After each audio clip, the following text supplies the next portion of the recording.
আজকের এই মাহফিল, বিশেষ করে আজকের মাহফিলটা এমন একটা দিনে মাহফিল, যেই দিনে আল্লাহ পাক রব্বুল আলামিন অসংখ্য নবী রাসূলকে তাদের বিভিন্ন ঘটনা আল্লাহ পাক রব্বুল আলামিন এই আশুরার দিনে মুহররম মাসের 10 তারিখে ঘটিয়েছে। এই আশুরার দিন প্রকৃতপক্ষে বাংলাদেশে আমরা যেইভাবে উৎসবে আশুরার দিনকে পালন করি, এই আশুরার দিনটা হলো মুসলমানদের জন্য একটা বিজয়ের দিন। এই দিনে আল্লাহ পাক রব্বুল আলামিন হযরত মূসা আলাইহিস সালামকে ফেরাউনের কবল থেকে আল্লাহ পাক রব্বুল আলামিন হেফাজত করেছেন। এবং আজকে জুলাই মাস, এই জুলাই মাসের আজকের যে 6 তারিখ, এই জুলাই মাসে আল্লাহ পাক রব্বুল আলামিন বাংলাদেশের যে একটা বিশাল একটা চক্রান্ত, একটা স্বৈরা শাসক ছিল, আল্লাহ পাক রব্বুল আলামিন এই জুলাই মাসে, গত জুলাই মাসে অসংখ্য ছাত্রদের শাহাদতের বরণের মাধ্যমে, অসংখ্য ছাত্রদের রক্তের মাধ্যমে আল্লাহ পাক রব্বুল আলামিন এই বাংলাদেশের দ্বিতীয় স্বাধীনতা অর্জন করার তৌফিক দান করেছে। আমরা এখান থেকে আবু সাইদ মুগ্ধ সহ অসংখ্য ছাত্র যাদের রক্ত ঝরিয়েছে তাদের জন্য আমরা দোয়া করছি, আল্লাহ পাক রব্বুল আলামিন তাদেরকে যেন শাহাদাতের উচ্চ মাকাম দান করেন। সকলে বলে আমিন। আজকের এই মুহররম মাসের যেহেতু 10 তারিখ, আজকের এই দিন সম্পর্কে আল্লাহ পাক রব্বুল আলামিন সূরাত তাওবার মধ্যে বলছেন, ইন্না ইদ্দাতাশ শুহুরি ইনদাল্লাহি 12 শাহরান ফি কিতাবিল্লাহি ইয়াওমা খালাকাস সামাওয়াতি ওয়াল আরদা মিনহা আরবাআতুন হুরুম।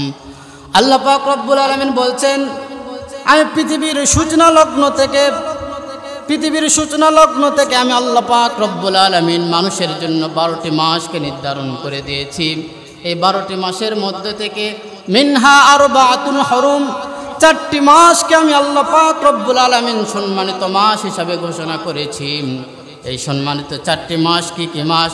রাসূলুল্লাহ সাল্লাল্লাহু আলাইহি সাল্লাম হাদিসের মধ্যে বলছেন, সেই 4টি সম্মানিত মাস হলো জিলকদ মাস, জিলহজ মাস, এরপর মুহররম মাস, আরেকটি মাস হলো রজবে মুদর।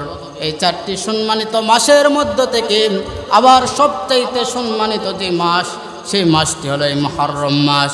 আর এই মুহররম মাসের সবচাইতে সম্মানিত যেই দিন, সেই দিনটা হলো এই আশুরার দিন। এই আশুরার দিন আল্লাহ পাক রব্বুল আলামিন অসংখ্য নবী রাসূলকে তাদের তাওবাকে আল্লাহ পাক রব্বুল আলামিন কবুল করেছেন। এই আশুরার দিন সম্পর্কে রাসূলুল্লাহ সাল্লাল্লাহু আলাইহি সাল্লাম হাদিসের মধ্যে বলছেন, সহিহ মুসলিম শরীফের হাদিসের মধ্যে রাসূলুল্লাহ বলছেন, আমি যখন মক্কা থেকে মদিনায় গেলাম, মদিনায় যাওয়ার পর আমি দেখলাম সেখানকার মানুষেরা, তারা সেদিন সেখানকার ইহুদিরা এই মুহররমের 10 তারিখের দিনে তারা রোজা রাখছে। আমি তাদেরকে জিজ্ঞেস করলাম, তোমরা কেন এই দিনে রোজা রাখছ? তারা বলল, এই দিনে আমাদের নবী হযরত মূসা আলাইহিস সালামকে আল্লাহ পাক রব্বুল আলামিন ফেরাউনের স্বৈরা শাসক ফেরাউনের কবল থেকে আল্লাহ পাক রব্বুল আলামিন মুক্তি দিয়েছিলেন, আমরা শুকরিয়া স্বরূপ এই দিনে রোজা রাখছি। মুসলিম শরীফের হাদিসের মধ্যে আসছে, রাসূলুল্লাহ সাল্লাল্লাহু আলাইহি সাল্লাম তখন বললেন, তোমরা যদি এই দিনে রোজা রাখো, তোমার চাইতে আমি রাসূলুল্লাহ মূসা আলাইহিস সালামের আরও নিকটবর্তী, কারণ আমি একজন নবী, মূসা আলাইহিস সালাম তিনিও একজন নবী, আমি তার আরও নিকটবর্তী। সুতরাং তোমরাও এই দিন মুহররমের এই দিনে রোজা রাখো। এরপর সাহাবায়ে কেরামরা জিজ্ঞেস করলেন, ইয়া রাসূলুল্লাহ, ইয়া হাবিবাল্লাহ, আমরা যদি এই মুহররম মাসের 10 তারিখের দিনে রোজা রাখি, ইহুদিরাও তো এই দিনে রোজা রাখে, তাহলে তাদের রোজার সঙ্গে আমাদের রোজা তো সামঞ্জস্য হয়ে গেল। কিন্তু আপনি তো বলেছেন বিধর্মীদের সাথে তোমরা বিপরীত করো, তাদের সঙ্গে কোনো ইবাদতের মধ্যে সাদৃশ্য করো না। তখন রাসূলুল্লাহ সাল্লাল্লাহু আলাইহি সাল্লাম বললেন, আমি যদি সামনে বছর বেঁচে থাকি তাহলে আমি সামনে বছর সামনে বছর 2টা রোজা রাখবো, 9 তারিখ আর 10 তারিখ। রাসূলুল্লাহ সাল্লাল্লাহু আলাইহি সাল্লাম এই রোজার ব্যাপারে বলেছেন, সহিহ তিরমিজি শরীফের মধ্যে হাদিসের মধ্যে আসছে 752 নম্বর হাদিস, রাসূলুল্লাহ বলছেন, সিয়ামু ইয়াউমি আশুরা ইন্নী আহতাসিবু আলাল্লাহি আন ইউকাফিরাস সানাতাল্লাতী ক্বাবলা। যে ব্যক্তি আশুরার দিনে রোজা রাখবে, আল্লাহ পাক রব্বুল আলামিন তার পূর্বের 1 বছরের গুনাহ খাতাগুলোকে মাফ করে দিবেন। সুবহানাল্লাহ। এই আশুরার দিনে আল্লাহ পাক রব্বুল আলামিনের মহত্ব এত বেশি রেখেছেন। এই আশুরার দিনে আশুরার দিন বিশেষ করে একটি এই দিনে আমরা যে কারণে শোকাহত হই, এই দিনে মর্মান্তিক যে ঘটনাটা ঘটেছিল, এই দিনে আল্লাহ পাক রব্বুল আলামিন হযরত হুসাইন রাদিয়াল্লাহু তাআলা আনহু তিনি তাকে যে ট্র্যাজেডিপূর্ণভাবে মর্মান্তিকভাবে এই দিনে তিনি যে শাহাদাত বরণ করেছেন, ইতিহাসের পাতায় আজও সেটা স্মরণীয় অক্ষরে লেখা আছে। হযরত হুসাইন রাদিয়াল্লাহু তাআলা আনহু কারবালার ঘটনার পূর্বে তার প্রেক্ষাপটটা আমরা একটু জেনে নেই। রাসূলুল্লাহ সাল্লাল্লাহু আলাইহি সাল্লাম যখন দুনিয়ার বুকে আগমন করলেন, রাসূলুল্লাহ সাল্লাল্লাহু আলাইহি সাল্লাম যখন দুনিয়ার বুকে আগমন করলেন, তখন দুনিয়া এইরকমভাবে চলছিল। তখন দুনিয়ার মধ্যে কোনো গণতন্ত্র ছিল না, দুনিয়ার মধ্যে কোনো রাষ্ট্রীয় শাসন ব্যবস্থা ছিল না। তখন দুনিয়ার মধ্যে গোত্রতান্ত্রিক ব্যবস্থা ছিল। আর গোত্রতান্ত্রিক ব্যবস্থা হওয়ার কারণে গোত্রের যে সমস্ত লিডাররা ছিল তারা যেটা বলতো সেটাই হতো। এইরকমভাবে একটা স্বৈরতান্ত্রিক ব্যবস্থা ছিল। কিন্তু রাসূলুল্লাহ সাল্লাল্লাহু আলাইহি সাল্লাম আগমনের পরে তিনি একটা আধুনিক রাষ্ট্রীয় ব্যবস্থা তিনি চালু করলেন। রাসূলুল্লাহ সাল্লাল্লাহু আলাইহি সাল্লাম এমন একটি রাষ্ট্রীয় ব্যবস্থা চালু করলেন যে রাষ্ট্রীয় ব্যবস্থার মধ্যে কোনো প্রকার স্বৈরা শাসক থাকবে না। জনগণের কাছে জবাবদিহি করতে হবে। রাষ্ট্রের প্রধান যিনি হবেন তিনি হবেন জনগণের সেবক। রাসূলুল্লাহ সাল্লাল্লাহু আলাইহি সাল্লাম যখন ইন্তেকাল করে দুনিয়ার বুক থেকে বিদায় নিয়ে চলে গেলেন, দুনিয়ার বুক থেকে বিদায় নিয়ে চলে যাওয়ার পর 3 দিন পর্যন্ত সাহাবায়ে কেরামরা পরামর্শ করার পর হযরত আবু বকর সিদ্দিক রাদিয়াল্লাহু তাআলা আনহুকে তিনি রাষ্ট্রীয় ব্যবস্থার মধ্যে তাকে খেলাফতের মসনদে আসনে বসলেন। হযরত আবু বকর সিদ্দিক রাদিয়াল্লাহু তাআলা 11 হিজরি থেকে 13 হিজরি পর্যন্ত তিনি সুন্দরভাবে তিনি রাষ্ট্রীয় পরিচালনা করলেন। এরপর হযরত সমস্ত সাহাবায়ে কেরামদের পরামর্শক্রমে হযরত ওমর ফারুক রাদিয়াল্লাহু তাআলা আনহু 10 বছর তিনি 13 হিজরি থেকে 23 হিজরি পর্যন্ত 10 বছর তিনি রাষ্ট্রীয়ভাবে খেলাফত পরিচালনা করলেন। হযরত ওমর ফারুক রাদিয়াল্লাহু তাআলা আনহু যখন রাষ্ট্রীয় খেলাফত পরিচালনা করছিলেন, তখন গোটা পৃথিবীর মধ্যে এক নবদিগন্তের সূচনা হয়। পৃথিবীর অধিকাংশ জায়গা তখন হযরত ওমর ফারুক রাদিয়াল্লাহু তাআলা আনহুর ইসলামের শাসন, ইসলামের ছায়াতলে চলে এসেছিল। এরপর হযরত ওমর ফারুক রাদিয়াল্লাহু তাআলা আনহু ইন্তিকাল করার পূর্বে 6 সদস্য বিশিষ্ট একটা কমিটি গঠন করলেন। এই কমিটিরা ওমর ফারুক রাদিয়াল্লাহু তাআলা আনহু ইন্তিকালের পরে 6 সদস্য বিশিষ্ট এই কমিটি তারা পরামর্শক্রমে হযরত উসমান রাদিয়াল্লাহু তাআলা আনহুকে খেলাফতের অধীনে আবিষ্ট করলেন। হযরত উসমান রাদিয়াল্লাহু তাআলা আনহু যখন খেলাফতের মসনদে বসলেন, হযরত উসমান রাদিয়াল্লাহু তাআলা আনহু 40 হিজরি পর্যন্ত তিনি সুন্দরভাবে রাষ্ট্রীয় ব্যবস্থা পরিচালনা করলেন। কিন্তু উসমান রাদিয়াল্লাহু তাআলা আনহুর নামে কিছু রাষ্ট্রদ্রোহী তারা উসমান রাদিয়াল্লাহু তাআলা আনহুর নামে মিথ্যা অপবাদ দিলেন। তারা উসমান রাদিয়াল্লাহু তাআলা আনহুকে বললেন উসমান রাদিয়াল্লাহু তাআলা আনহু স্বজনপ্রীতি করছেন। উসমান রাদিয়াল্লাহু তাআলা আনহুকে এক পর্যায়ে জিলকদ মাসে সমস্ত সাহাবায়ে কেরামরা যখন হজ করার জন্য চলে গেলেন, কিছু রাষ্ট্রদ্রোহীরা হযরত উসমান রাদিয়াল্লাহু তাআলা আনহুকে তার বাড়িতে প্রবেশ করে তাকে শাহাদাত বরণ করলেন। এরপর উসমান রাদিয়াল্লাহু তাআলা আনহু হত্যার পরে উসমান রাদিয়াল্লাহু তাআলা আনহু যখন শাহাদাত বরণ করলেন, এরপর হযরত আলী রাদিয়াল্লাহু তাআলা আনহু খেলাফতের মসনদে বসলেন। কিন্তু আলী রাদিয়াল্লাহু তাআলা আনহু খেলাফতের মসনদে বসার পর তখন মদিনার গভর্নর ছিলেন হযরত মুআবিয়া রাদিয়াল্লাহু তাআলা আনহু। হযরত মুআবিয়া রাদিয়াল্লাহু তাআলা আনহু তখন বললেন, আলী রাদিয়াল্লাহু তাআলা আনহুকে বললেন, সর্বপ্রথম তোমার যেটা কাজ হবে সেটা হলো উসমান হত্যার বিচার করো। কিন্তু আলী রাদিয়াল্লাহু তাআলা আনহু বললেন, অবশ্যই আমি উসমান হত্যার বিচার করব, কিন্তু আগে এই রাষ্ট্রীয় ব্যবস্থাটাকে আমি আগে সংস্কার করি, এরপর আমি উসমান রাদিয়াল্লাহু তাআলা আনহু হত্যার বিচার করব।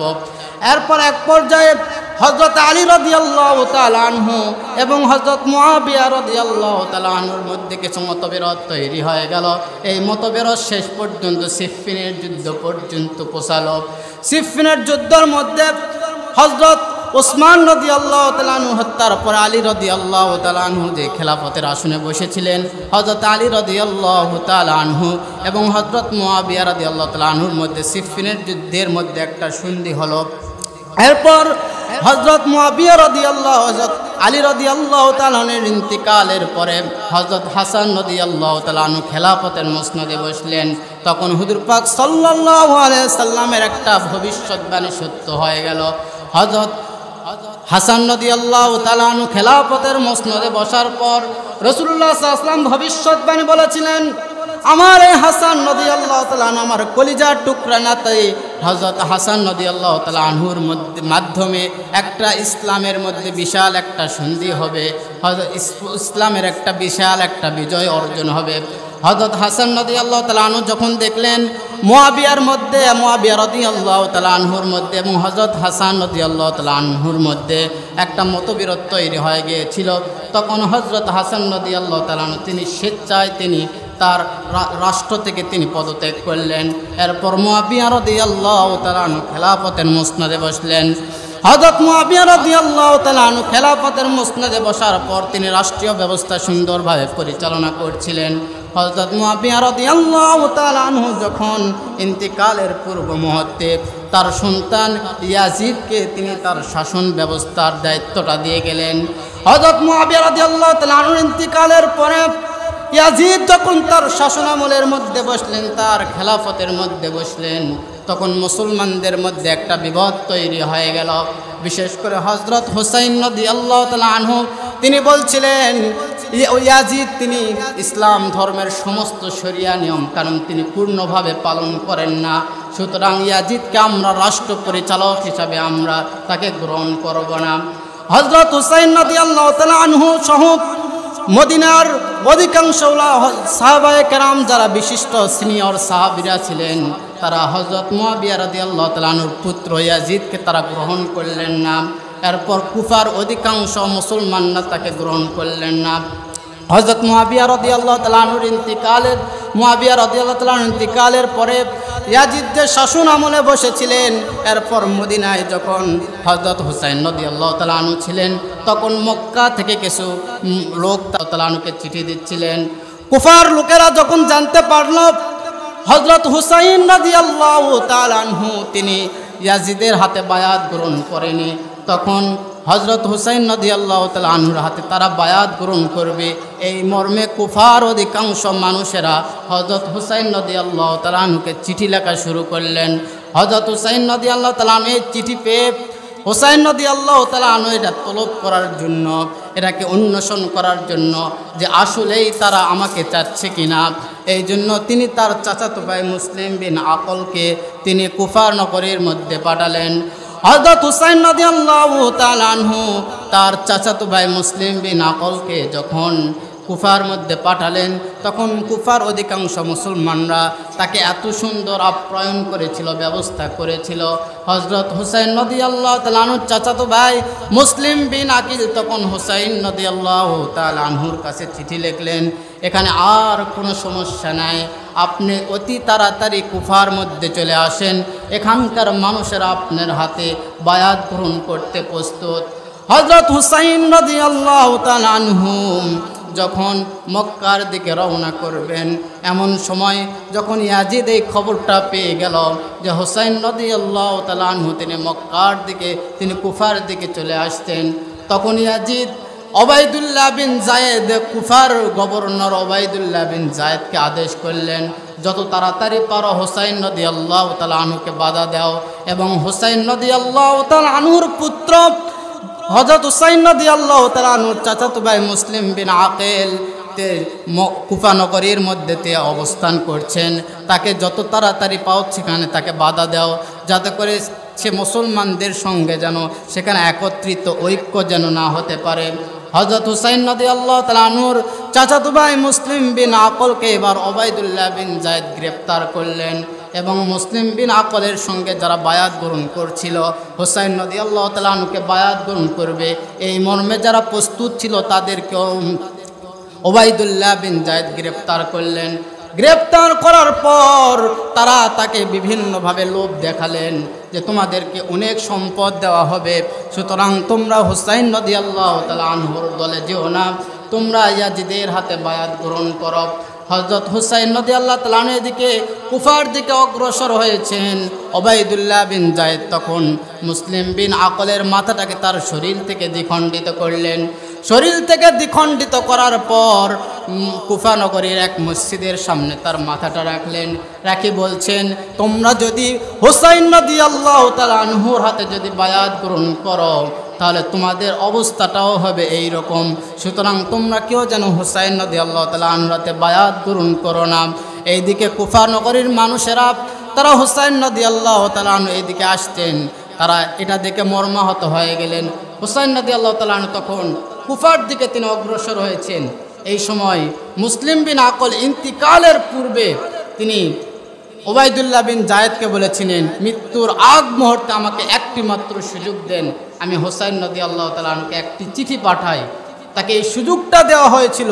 তখন হুসাইন রাদিয়াল্লাহু তাআলা আনহুর কাছে মুসলিম বিন আকল এই মর্মে চিঠি পাঠালেন যে কুফা নগরের মানুষেরা আপনার কাছে আর তারা বায়াত গ্রহণ করবে না।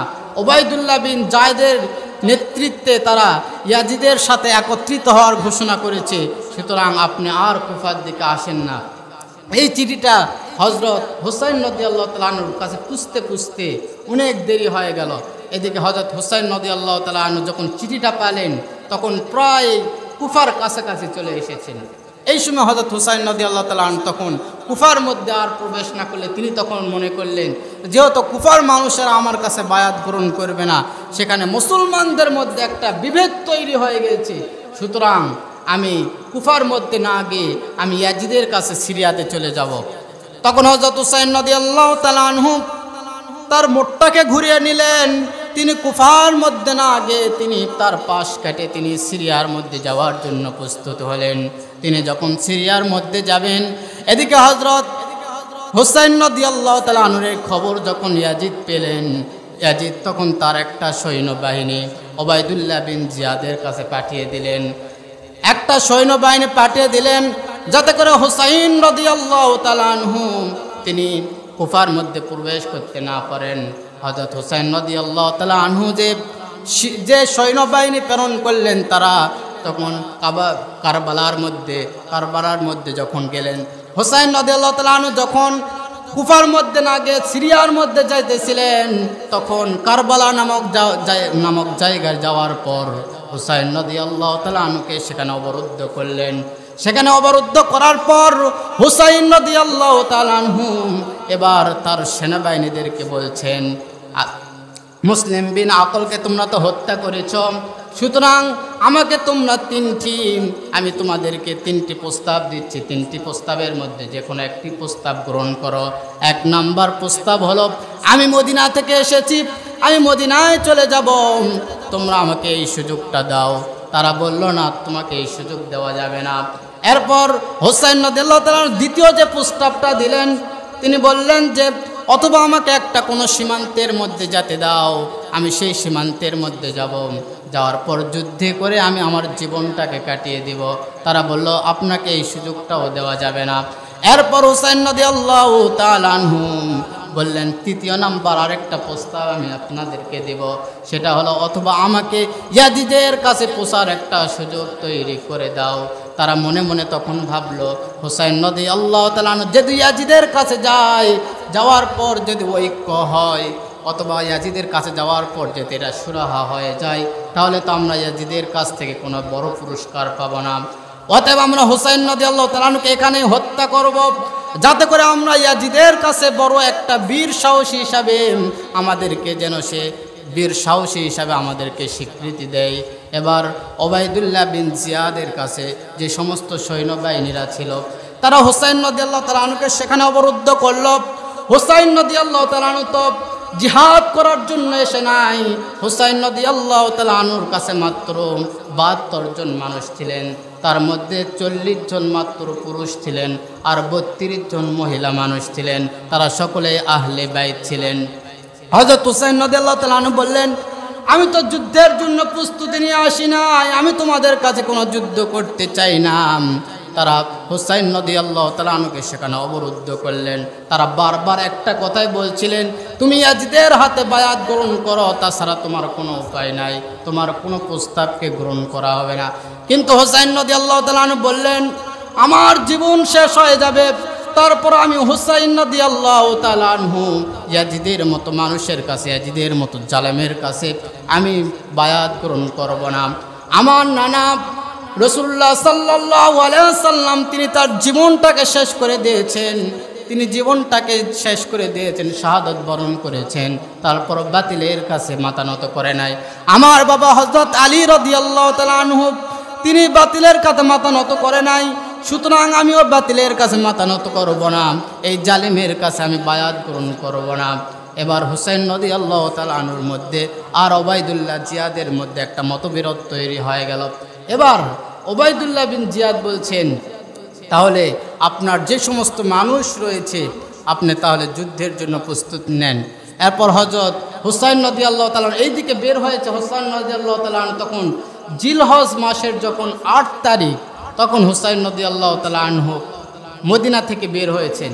এইদিকে তখন মুহররম মাসের আপনার 10 তারিখ, অর্থাৎ 1 মাস আপনার 2 দিন হয়ে গেছে। এইদিকে হুসাইন রাদিয়াল্লাহু তাআলা তিনি তো কোনো যুদ্ধের জন্য প্রস্তুতি নিয়ে আসেন নাই, সামান্য যেটুকু খাবার ছিল এই খাবারগুলো, শুকনা যে সমস্ত খাবার ছিল এই খাবারগুলো শেষ হয়ে গেছে।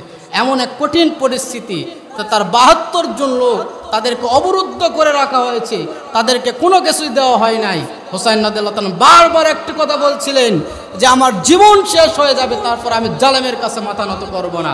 যেই রকমভাবে বাংলাদেশের উলামায়ে কেরাম, যে সমস্ত বাংলাদেশের হক্কানি উলামায়ে কেরাম স্বৈরা শাসক তাদেরকে হত্যা করেছে, স্বৈরা শাসক হযরত আল্লামা সাইদ রহমতুল্লাহ আলাইহি সহ অসংখ্য উলামায়ে কেরামদেরকে কারারুদ্ধ করেছে, তাদের উপর স্বৈরা শাসক বিভিন্নভাবে অত্যাচার করেছে। তাদেরকে বলা হয়েছিল যে আপনি কোনো হক কথা বলবেন না, তাহলে আপনাকে কারারুদ্ধ থেকে সমস্ত কিছু থেকে আপনাকে ছাড় দেওয়া হবে। কিন্তু উলামায়ে কেরাম, এই দেশের হক্কানি উলামায়ে কেরাম জালেমের কাছে কখনো মাথা নত করে নাই। হুসাইন রাদিয়াল্লাহু তাআলা বারবার এক কথাই বলছিলেন, আমার জীবন শেষ হয়ে যাবে, তারপরও এই জালেম ইয়াজিদের কাছে আমি মাথা নত করব না।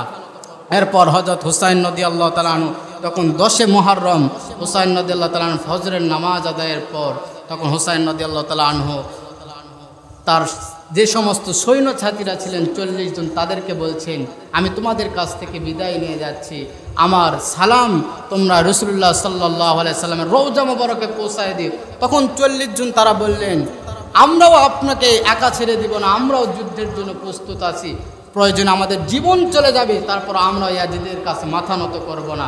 ফজরের নামাজের পর যুদ্ধ শুরু হয়ে গেল।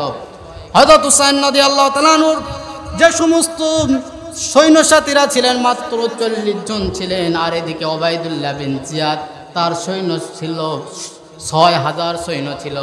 মাত্র 40 জন সৈন্য নিয়ে হুসাইন রাদিয়াল্লাহু তাআলা আনহু যুদ্ধে আরম্ভ করলেন। জোহরের নামাজ হতে হতে হুসাইন রাদিয়াল্লাহু তাআলা আনহু বাদে বাকি 40 জন তারা শাহাদাত বরণ করলেন। জোহরের নামাজ আদায় করার পর হুসাইন রাদিয়াল্লাহু তাআলা আনহু তার স্ত্রীকে বলছেন, বিবি রে, আমি হয়তোবা আর বেশিক্ষণ বাঁচব না, আমি হয়তোবা শাহাদাত বরণ করব, আমাকে বিদায় করে দাও। আমি আপনাকে বেশি হক আদায় করতে পারি নাই, ভালো খাবার দিতে পারি নাই, আপনাকে ভালো ভরণ পোষণ দিতে পারি নাই, কোনো হক যদি নষ্ট করে থাকে আমাকে মাফ করে দাও। হুসাইন রাদিয়াল্লাহু তাআলা আনহুকে তখন তার স্ত্রী বললেন, আপনার কাছে আমার কোনো অভিযোগ নাই, কিন্তু সামান্য ছোট্ট একটা অভিযোগ, সেটা হলো আমার কলিজার টুকরা সন্তান, মাত্র ছোট্ট একটা সন্তান আসগর, সে এতদিন 3 দিন যাবৎ কোনো কিছুই খাবার পায় নাই, 3 দিন পর্যন্ত সে কোনো খাবার পায় নাই। আমার খাবার না খেতে খেতে আমার দুগ্ধ পর্যন্ত শুকিয়ে গিয়েছে, আর ছোট্ট সন্তান আসগর সেও কোনো খাবার পায় নাই, সে 3 দিন যাবৎ চিৎকার করে কান্নাকাটি করছে, তুমি 1 ফোঁটা মাত্র পানির ব্যবস্থা করে দাও। হুসাইন রাদিয়াল্লাহু তাআলা আনহু তখন কারবালার ময়দানে ফুরাত নদীর তীরে তিনি তখন ঘোড়ার পিঠে চড়ে ফুরাত নদীর তীরে গেলেন। যাই ওবায়দুল্লাহ বিন জিয়াদকে বলছেন, আমার খাবারের কোনো দরকার নাই, আমার কলিজার টুকরা এই ছোট্ট শিশু 3 দিন যাবৎ তিনি কোনো খাবার পায় নাই, তৃষ্ণার কারণে তিনি চিৎকার করছেন, সামান্য 1 ফোঁটা পানির ব্যবস্থা আপনি করে দেন। এই কথা যখন ওবায়দুল্লাহ বিন জিয়াদকে বলছিলেন, তখন ওবায়দুল্লাহ বিন জিয়াদের যে সমস্ত সৈন্য ছিল, সেই সমস্ত সৈন্যদের মধ্য থেকে একটা সৈন্য হযরত হুসাইন রাদিয়াল্লাহু তাআলা আনহুর পুত্র আসগরের দিকে একটা তীর নিক্ষেপ করলেন। এই তীরটা নিক্ষেপ করার সঙ্গে সঙ্গে হযরত আসগরের বুকের মধ্যে ঢুকে এক পাশ দিয়ে অন্য পাশ দিয়ে বের হয়ে চলে গেলেন। হুসাইন রাদিয়াল্লাহু তাআলা আনহুর পুত্র তিনি শাহাদাত বরণ করলেন। তখন হুসাইন রাদিয়াল্লাহু তাআলা আনহু আল্লাহ পাক রব্বুল আলামিনের কাছে চিৎকার করে বলছিলেন, আল্লাহ, আমি কি অপরাধ করেছি, আমার হাতের মধ্যে আমার শিশু সন্তানটা শাহাদাত বরণ করলো, মাত্র 1 ফোঁটা পানি এই জালেমেরা আমাকে দিল না। হযরত হুসাইন রাদিয়াল্লাহু তাআলা আনহু বলছিলেন, আমি তো জান্নাতের যুবকদের সর্দার, কিন্তু আমার উপর যে নির্মম অত্যাচার করা হচ্ছে, আল্লাহ আপনি বিচার করবেন। হযরত হুসাইন রাদিয়াল্লাহু তাআলা আনহু তার সন্তানকে কাপড়ের মধ্যে পেঁচিয়ে তার স্ত্রীর কাছে নিয়ে চলে আসলেন। এসে বলছেন, ওগো প্রিয়তমা স্ত্রী, তোমার সন্তানকে তুমি নাও। সারা জীবনের মতো তিনি শাহাদাত বরণ করেছেন, আর কোনোদিন তোমার কাছে পানি পানি বলে চিৎকার করবে না। হুসাইন রাদিয়াল্লাহু তাআলা আনহু তখন তার পুত্রকে দিকে লক্ষ্য করে বলছিলেন, এ আমার কলিজার টুকরা পুত্র, তোমাকে সামান্য 1 ফোঁটা পানির ব্যবস্থা করে দিতে পারি নাই, কিন্তু আমি কসম করে বলছি, কিয়ামতের ময়দানে আমার নানা রাসূলুল্লাহ সাল্লাল্লাহু আলাইহি সাল্লাম যেই দিন হাউজে কাউসারের পাশে থাকবেন, সেই হাউজের কাউসারের পানি তোমাকে পান করে আমি তোমাকে তৃপ্ত করব। জোরে বলেন সুবহানাল্লাহ। হুসাইন রাদিয়াল্লাহু তাআলা এই যে আত্মত্যাগ, এরপর তিনি জোহরের নামাজ আদায় করার পর তিনি যখন পানি পান করার জন্য হুসাইন রাদিয়াল্লাহু তাআলা তখন তিনি তৃষ্ণার্ত ছিলেন। এদিকে ওবায়দুল্লাহ বিন জিয়াদ হযরত হুসাইন রাদিয়াল্লাহু তাআলা আনহুকে আক্রমণ করার জন্য প্রস্তুত ছিলেন। হযরত হুসাইন রাদিয়াল্লাহু তাআলা আনহু তখন তিনি যুদ্ধের ময়দানে চলে গেলেন। ফুরাত নদীর তীরে হযরত হুসাইন রাদিয়াল্লাহু তাআলা যুদ্ধ করতে করতে ফুরাত নদীর তীরে যে সমস্ত সৈন্যরা ছিলেন, সমস্ত সৈন্যগুলোকে তিনি হত্যা করলেন। হত্যা করার পর হযরত হুসাইন রাদিয়াল্লাহু তাআলা আনহু যখন পানি পান করার জন্য ফুরাত নদীতে নামলেন, ফুরাত নদীতে নামার পর তার মনের মধ্যে একটা আশঙ্কা জানলো। তিনি তখন বললেন, এই পানির কারণে আমার 40 জন সৈন্য দুনিয়া থেকে বিদায় হয়ে তারা চলে গিয়েছে, আমার কলিজার টুকরা সন্তান বিদায় হয়ে চলে গেছে, এই পানি আমি পান করব না। এরপর হুসাইন রাদিয়াল্লাহু তাআলা আনহু তিনি পানি পান করলেন না, তিনি ফুরাত নদী থেকে উঠে চলে আসলেন। মাগরিবের নামাজের আগ মুহূর্তে হযরত হুসাইন রাদিয়াল্লাহু তাআলা আনহু তৃষ্ণার্ত কারণে তিনি বেহুশ হয়ে পড়ে গেলেন। তখন এক জালেম এই সীমার হুসাইন রাদিয়াল্লাহু তাআলা আনহুকে তখন তিনি তার মাথা থেকে হযরত হুসাইন রাদিয়াল্লাহু তাআলা শরীর থেকে তার মাথাটাকে দ্বিখণ্ডিত করলেন, নাউজুবিল্লাহ। তখন মাথাটাকে দ্বিখণ্ডিত করার পর ওবায়দুল্লাহ বিন জিয়াদের কাছে তিনি নিয়ে গেলেন হুসাইন রাদিয়াল্লাহু তাআলা আনহুর মাথাটাকে নিয়ে যাওয়ার পর এবার ওবায়দুল্লাহ বিন জিয়াদ হযরত হুসাইন রাদিয়াল্লাহু তাআলা আনহুর মাথা নিয়ে তিনি লাঠি দিয়ে তিনি খেলছিলেন। সেই জায়গায় হযরত আনাস রাদিয়াল্লাহু তাআলা বয়োবৃদ্ধ সাহাবী হযরত আনাস রাদিয়াল্লাহু তাআলা সেখানে উপস্থিত ছিলেন। হযরত আনাস রাদিয়াল্লাহু তাআলা তখন বলছেন, হে ওবায়দুল্লাহ বিন জিয়াদ, তুমি কি ভুলে গেছো এই মাথার মধ্যে রাসূলুল্লাহ সাল্লাল্লাহু আলাইহি সাল্লাম অসংখ্য চুমু খেয়েছেন, এই মাথার মধ্যে এমন কোনো জায়গা নাই যে জায়গায় রাসূলুল্লাহ সাল্লাল্লাহু আলাইহি সাল্লাম চুমু খাওয়া বাদ দিয়েছেন, এমন কোনো জায়গা নাই, তুমি এই মাথাটাকে তুমি কেন সেখানে তুমি মাথাটাকে নিয়ে খেলছো। হযরত হুসাইন রাদিয়াল্লাহু তাআলা আনহু শাহাদাত বরণ করলেন। হুসাইন রাদিয়াল্লাহু তাআলা আনহু শাহাদাত বরণ করার পর 11 মুহররম হযরত উম্মে সালমা রাদিয়াল্লাহু তাআলা আনহু তিনি স্বপ্নের মধ্যে দেখছেন রাসূলুল্লাহ সাল্লাল্লাহু আলাইহি সাল্লাম তার শরীরের মাথার চুলগুলো উস্কো খুস্কো, রাসূলুল্লাহ সাল্লাল্লাহু আলাইহি সাল্লাম ক্লান্ত শরীর নিয়ে আসেন। উম্মে সালমা রাদিয়াল্লাহু তাআলা আনহা স্বপ্নের মধ্যে দেখলেন। এবার রাসূলুল্লাহ সাল্লাল্লাহু আলাইহি সাল্লামকে বলছেন, ইয়া রাসূলুল্লাহ, ইয়া হাবিবাল্লাহ, আপনার মাথার চুলগুলো উস্কো খুস্কো কেন, আপনাকে কেন ক্লান্ত দেখাচ্ছে? তখন রাসূলুল্লাহ বললেন, হে উম্মে সালমা, তুমি জানো না আমার কলিজার টুকরা হুসাইনকে গতকালকে 10 মুহররম কারবালার ময়দানে মর্মান্তিকভাবে তার শাহাদত বরণ করেছে। এই জন্য আমার শরীরটা ক্লান্ত নিয়ে আমি আমার শরীরের মাথার চুলগুলো উস্কো। তখন উম্মে সালমা রাদিয়াল্লাহু তাআলা আনহা তিনি মক্কা মদিনার মধ্যে সমস্ত মানুষের কাছে ঘোষণা করে দিলেন যে হযরত হুসাইন রাদিয়াল্লাহু তাআলা আনহু তিনি শাহাদত বরণ করেছেন। এই যে ট্র্যাজেডিপূর্ণ মর্মান্তিক যে ঘটনা, এই ঘটনাটা আল্লাহ পাক রব্বুল আলামিন হুসাইন রাদিয়াল্লাহু তাআলা এই ঘটনাটা এই মুহররম মাসের 10 তারিখে ঘটেছে। সুতরাং হুসাইন রাদিয়াল্লাহু তাআলা যেই রকমভাবে জালেমের সাথে তারাও কিন্তু মুসলমান ছিলেন, ওবাইদুল্লাহ বিন জিয়াদ, ইয়াজিদ, এরপর আপনার সীমার সকলেই মুসলমান ছিলেন, কিন্তু তারা ছিল হলো মুনাফিক মুসলমান। তারা রাসূলুল্লাহ সাল্লাল্লাহু আলাইহি ওয়াসাল্লামের সবচাইতে আদরের টুকরা, কলিজার টুকরা হুসাইন রাদিয়াল্লাহু তাআলাকে মর্মান্তিকভাবে শুধুমাত্র ক্ষমতার কারণে এই মর্মান্তিকভাবে তাকে শাহাদাত বরণ করিয়েছেন। আজকে আমরাও দেখতে পাচ্ছিলাম গত 16 বছর যাবৎ শুধুমাত্র শাসন ক্ষমতাকে টিকিয়ে রাখার জন্য অসংখ্য উলামায়ে কেরাম সহ বাংলাদেশের হাজার হাজার মানুষকে যেরকমভাবে এই স্বৈরা শাসক তিনি মানুষের উপর অত্যাচার করেছেন, নিপীড়ন করেছেন, এরকমভাবে এই ইয়াজিদও হযরত হুসাইন রাদিয়াল্লাহু তার নেতৃত্বে হযরত হুসাইন রাদিয়াল্লাহু তাআলা আনহুকে তিনি শাহাদাত বরণ করেছেন। সুতরাং যারা জালেম তারা তাদের শাসন কোনো সময় স্থায়ী হয় না, এজন্য মানুষের মধ্যে জুলুম করা যাবে না। এই আয়াতে আল্লাহ পাক রব্বুল আলামিন বলছেন, ইন্না ইদ্দাতাশ শুহুরি ইনদাল্লাহি 12 শাহরান ফি কিতাবিল্লাহি ইয়াওমা খালাকাস সামাওয়াতি ওয়াল আরদ ومنها 4 حرم ذلك الدين القيم فلا تظلموا فيهن أنفسكم। আল্লাহ পাক রব্বুল আলামিন বলছেন এই 4টি মাস হলো সম্মানিত মাস, সুতরাং এই 4টি মাসে তোমরা তোমাদের নিজেদের উপর জুলুম করো না। নিজেদের উপর জুলুম করা হয় কীরকম ভাবে? আল্লাহ পাক রব্বুল আলামিন বলছেন ফালা তাজলিমু ফিহিন্না আনফুসাকুম, নিজেদের উপর জুলুম করো না। এই জুলুমটা হলো 3 প্রকার। জুলুম কয় প্রকার? জুলুম হলো 3 প্রকার। আল্লাহ পাক বলছেন ফালা তাজলিমু ফিহিন্না আনফুসাকুম, তোমরা নিজেদের উপর জুলুম করো না। এই জুলুমটা হলো 3 প্রকার। 1 নম্বর জুলুম হলো আল্লাহ পাক রব্বুল আলামিনের সাথে জুলুম করা। 2 নম্বর জুলুম হলো নিজের সাথে জুলুম করা। 3 নম্বর জুলুম হলো অন্যের প্রতি জুলুম করা। এখন আমাদের মধ্যে প্রশ্ন আসতে পারে, আল্লাহর সাথে কীরকমভাবে আমরা জুলুম করলাম? আল্লাহর সাথে জুলুম করা হলো কীরকমভাবে আল্লাহর সাথে একজন মানুষ জুলুম করে?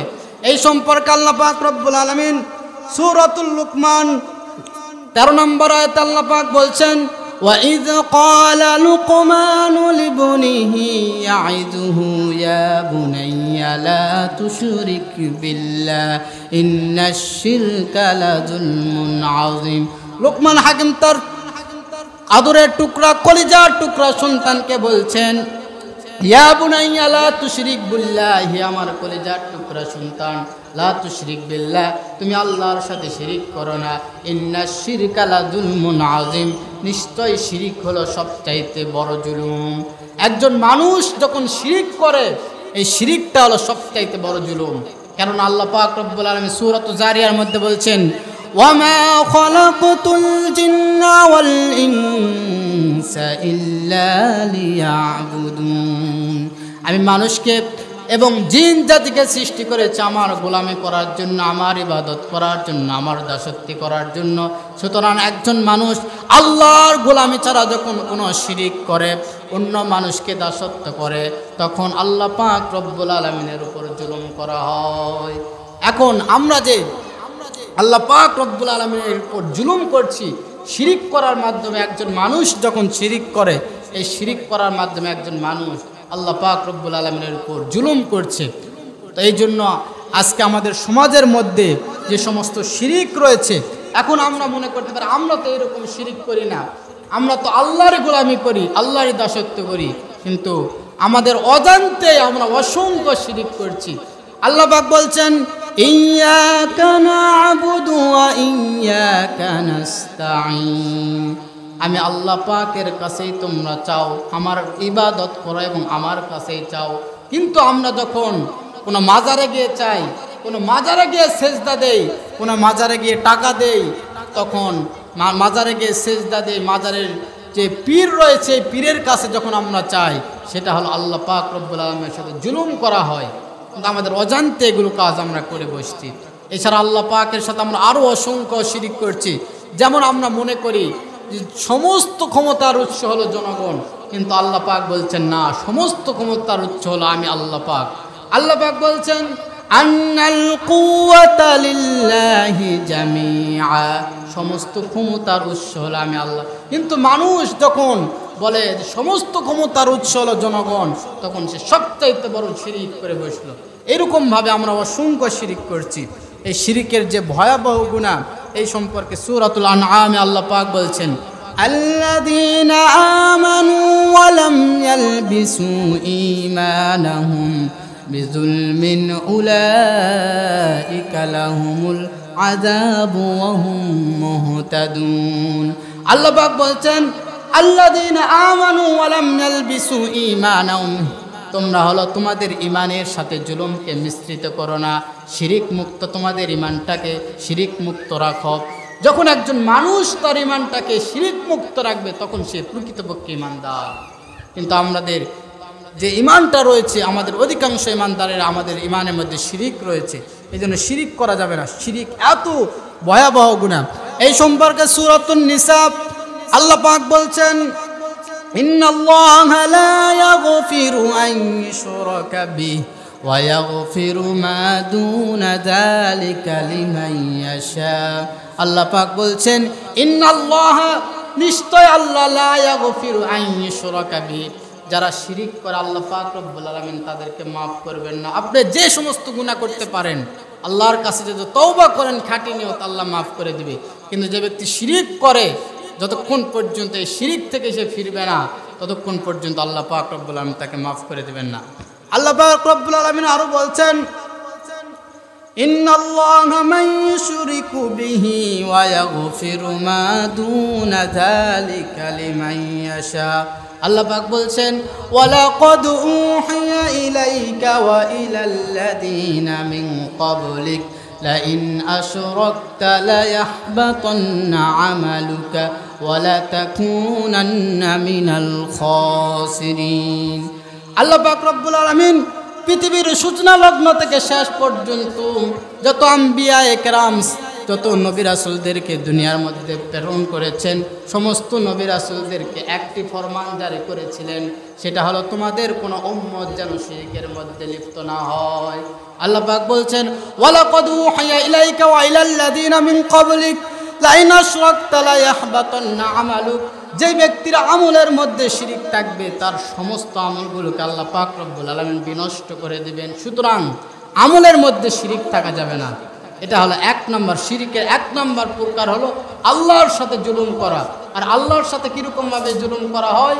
একজন মানুষ যখন শিরিক করে তখন সে আল্লাহর সাথে আল্লাহর উপর জুলুম করে। দুই নম্বর শিরিকের প্রকার হলো নিজের উপর জুলুম করা। দুই নম্বর জুলুমের প্রকার হলো নিজের উপর জুলুম করা, যেই কথা আল্লাহ পাক রব্বুল আলামিন কোরআন কারীমের মধ্যে বলছেন ফালা তাযলিমু ফীহিন্না আনফুসাকুম, তোমরা নিজের উপর জুলুম করো না। নিজের উপর জুলুম করা কীরকম ভাবে? যখন একজন মানুষ সে যখন কোনো গুনাহ করে, তখন আল্লাহ পাক বলছেন তুমি তোমার গুনাহের মাধ্যমে তুমি নিজের উপর তুমি জুলুম করলে। কারণ আল্লাহ পাকের একজন মানুষকে সৃষ্টি করার রহস্য হলো এই মানুষটা দুনিয়ার বুকে ইবাদত করে সে জান্নাত পর্যন্ত খুঁজবে, কিন্তু এই মানুষটা যখন গুনাহ করে পাপাচার করে অবৈধ করে দুর্নীতি করে মানুষের কাছে চাঁদাবাজি করে যখন সে জাহান্নামের রাস্তাকে, যখন সে তার নিজের পথকে জাহান্নামের দিকে বানিয়ে নেয়, তখন আল্লাহ বলছেন তুমি তোমার নিজের উপর জুলুম করলে, সুতরাং এই জুলুমটা তুমি করো না। সুতরাং আমাদেরকে জুলুম করা যাবে না। আমরা যখন নামাজ পড়ছি না তখন আমরা নিজেরাই নিজেদের উপর জুলুম করছি। আমরা যখন নামাজ পড়ছি না তখন আমরা মনে করছি আমরা যদি নামাজ না পড়ে আমাদের কি যায় আসে আল্লাহকে সেজদা না করলে। কিন্তু আল্লাহ পাক বলছেন তোমরা যদি একজন মানুষ যদি সেজদা না করো, আমার অসংখ্য বস্তু আছে যেগুলোকে আমরা অনবরত তারা আমরা তাসবিহ করছি। এই সম্পর্কে আল্লাহ পাক রব্বুল আলামিন বলছেন উসাব্বিহু লিল্লাহি মা ফিস সামাওয়াতি ওয়াল আরদ আসমান এবং জমিনের মধ্যে যত মাখলুকাত রয়েছে, যত গাছপালা রয়েছে, সমস্ত গাছপালাগুলো সর্বদা আল্লাহ পাকের তাসবিহ করছে। এই গাছপালাগুলো যে বাতাস হচ্ছে, গাছপালাগুলো যে বাতাসের কারণে পাতাগুলো লড়ছে, আমরা মনে করছি বাতাসের কারণে শুধু গাছপালার পাতাগুলোই নড়ছে, কিন্তু আল্লাহ বলছেন না, তারা সব সময় আল্লাহ পাকের জিকিরের মধ্যে লিপ্ত আছে। কিন্তু আমরা যদি ইবাদত না করি তাহলে আমরা আমাদের নিজের উপরে জুলুম করলাম। সুতরাং আল্লাহ পাক এই আয়াতে বলছেন ফালা তাজলিমু ফীহিন্না আনফুসাকুম। এই মুহররম মাস থেকে আমাদের শিক্ষা হলো আমাদের নিজেদের উপর যেন আমরা জুলুম করে না বসি, এবং আমরা যেন হুসাইন রাদিয়াল্লাহু তাআলা আনহুর মতো যেন সেই রকম বীর সাহসী সৈন্য হতে পারি, যেন কোনো সময় যেন বাতিলের কাছে আমরা যেন মাথা নত না করি। আল্লাহ পাক রব্বুল আলামিন সকলকেই সেই তৌফিক দান করুক, এবং এই মুহররম মাস থেকে আমাদেরকে শিক্ষা নিয়ে আমল করার তৌফিক দান করুক। ওয়া আখির দাওয়ানা আলহামদুলিল্লাহি রাব্বিল আলামিন।